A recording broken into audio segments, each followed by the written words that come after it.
Hey everyone, this is Elliot here with Taking Turns, the channel about turn-based gaming. Today I'm going to show you my most played EDH deck for Magic the Gathering. EDH is my favorite format, so this deck sees a lot of play at my local game store. As you see here, Animar is the 26th most popular commander, with 0.6% of decks having Animar as their commander. Animar has natural protection to white and black, and whenever you cast a creature spell, you put a +1/+1 counter on it.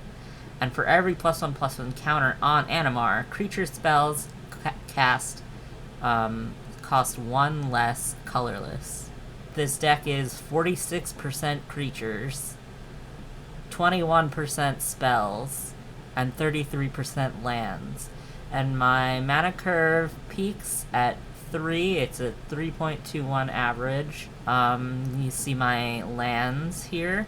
And then artifacts, we have the obligatory Soul Ring and Lightning Greaves, 2 swords. The Sword of Fire and Ice is particularly useful because it gives protection from red and blue. Animar has natural protection to black and white, which means with Sword of Fire and Ice equipped, it's only vulnerable to green. We also have the Ozolith, which is a card I'm very excited to play, but haven't been able to play yet due to the COVID-19 pandemic. It's a new card that came out in Ikoria, Lair of Behemoths, and basically, if I have Animar set up on the field with a bunch of counters, and then Animar is destroyed, it leaves the battlefield. The counters that were on Animar now go onto the Ozolith. And at the beginning of combat on my turn, I can move any counters that are on the Ozolith onto a creature. So if I cast Animar again, then he can get his counters back at the beginning of combat. Then we have enchantments. There are a few enchantments. Concordant Crossroad, all creatures have haste. You definitely want Animar to have haste. Temur Ascendancy also gives haste. Then we have Hardened Scales, which puts one more +1/+1 counter on it if it would get any +1/+1 counters. Similar, but more expensive and also better, is Doubling Season, which actually doubles the number of counters you put on it. There's also Asceticism to protect my creatures, and Primal Empathy. At the beginning of your upkeep, draw a card if you have the creature that has the most power. If you don't, you put a +1/+1 counter on a creature you control. Either effect is good in this deck. Then we have Instants, Pongify and Rapid Hybridization, Counterspell, Cyclonic Rift, which is pretty much obligatory, Keep Safe for another counterspell, and Solidarity of Heroes, which can have multiple targets, with costing 1 green and 1 colorless for each target, and you double the number of +1/+1 counters on them. Then we have Sorceries, just 2. They both put counters on Animar, probably.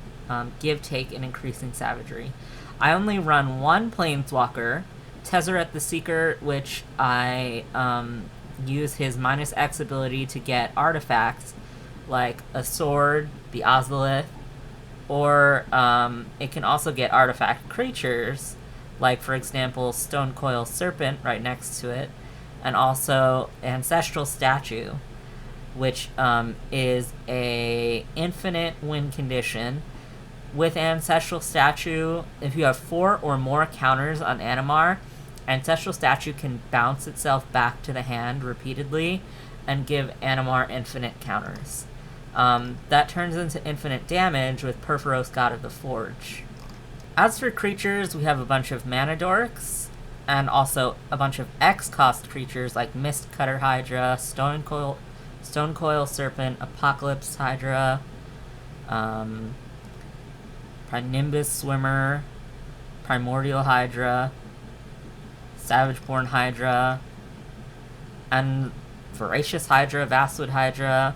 We also have Willbender, a morph card that can change the target of a spell or ability. Pride Malkin, which gives a +1/+1 counter when it enters the battlefield, and each creature with a +1/+1 counter has Trample, which means Animar probably gets Trample from Pride Malkin. Reclamation Sage, destroy target artifact or enchantment. Beast Whisperer, draw a card. There are a bunch of other creatures that are designed to draw cards here, like Muldrifter, Consecrated Sphinx. Then we get to some interesting creatures in the 4 CMC and higher zone. Forgotten Ancient, which generates a +1/+1 counter whenever a player casts a spell. And then at the beginning of your upkeep, you can move those counters onto other creatures. Herald of Secret Streams. Creatures you control +1/+1 counters can't be blocked. I run Nylea, God of the Hunt, and Perforos, God of the Forge. Nylea gives creatures trample, and Perforos deals 2 damage whenever a creature enters the battlefield. Like I said with Ancestral Statue, this is a win condition. Acidic Slime destroys target artifact, enchantment, or land. Peregrine Drake, when it enters the battlefield, you can untap up to 5 lands, but you could have cast it for only 1 blue. I also run Xenagos, God of Revels, as a god card. It doubles the power and toughness of a creature until end of turn. You declare it at the beginning of combat. So this is useful if you're going for commander damage with Animar. Bane of Progress is a big presence. You destroy all artifacts and enchantments and put a +1/+1 counter on it for each that you destroyed. Consecrated Sphinx, whenever an opponent draws a card, you can draw 2 cards. Soul of the Harvest, another draw card. Draining Whelk, it's a counter spell on a creature's body. Artisan of Kozilek, Butcher of Truth, and Ulamog the Ceaseless Hunger. These are colorless because you're hoping to cast them without paying that big cost. If you have enough counters, they could be free. This is a randomly generated starting hand. We have a Mana Dork, Rattleclaw Mystic, 2 lands, Command Tower, and Misty Rainforest. Coiling Oracle will be a good thing that we can play early game. Fathom Mage, Muldrifter, and Reclamation Sage. The first thing I attempt to do in every game is to cast Animar as soon as possible.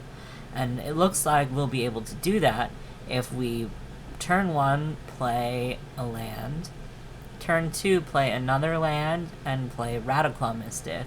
Then on turn 3 we can cast Animar.